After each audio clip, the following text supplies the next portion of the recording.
À l'occasion d'une conférence organisée par le cabinet Vogel & Vogel et le Cercle Montesquieu sur le Code européen des affaires, Louis Vogel, associé fondateur du cabinet Vogel & Vogel, a expliqué pourquoi il faut défendre ce projet, tandis que Philippe Dupichot, secrétaire général de l'association Henri Capitant, a fait le point sur les travaux menés par l'association Henri Capitant et la Fondation de droit continental.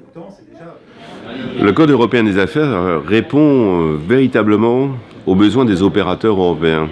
Pourquoi ? Parce que quand vous êtes dans un pays et que pour aller exporter ailleurs, il faut que vous fassiez attention à 28 systèmes juridiques différents, peut-être 27 taux, eh bien vous ne faites rien.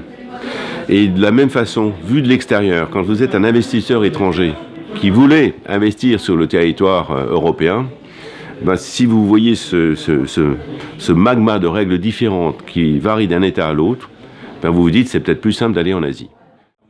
Pour ce qui concerne l'élaboration de ce projet ambitieux que l'association Capitant conduit, il y a une douzaine de groupes de travail, une centaine de juristes qui travaillent depuis à peu près 2 ans à l'élaboration de textes, de principes directeurs, dont on peut espérer que les premiers textes achevés le seront dans 1 ou 2 ans et pourront donner lieu à une vaste consultation. Chargée d'une mission sur le Code européen des affaires par le Premier ministre, la députée Valérie Gomez-Bassac a livré quelques pistes de son rapport qui sera remis début mai. Il est certain qu'on doit déjà se raccrocher à ce constat qui est de dire que l'accessibilité à la règle européenne aujourd'hui c'est compliqué, que ce soit les règlements ou les directives. Donc il faut déjà arriver à faciliter cet accès, que ce soit pour les entreprises ou pour tous les différents conseils.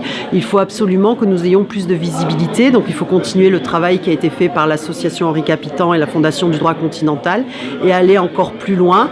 Et ce travail permettra également d'identifier les droits sur lesquels il n'y a pas trop d'opposition. Nous pouvons sans doute harmoniser et éventuellement également les contradictions et travailler dessus.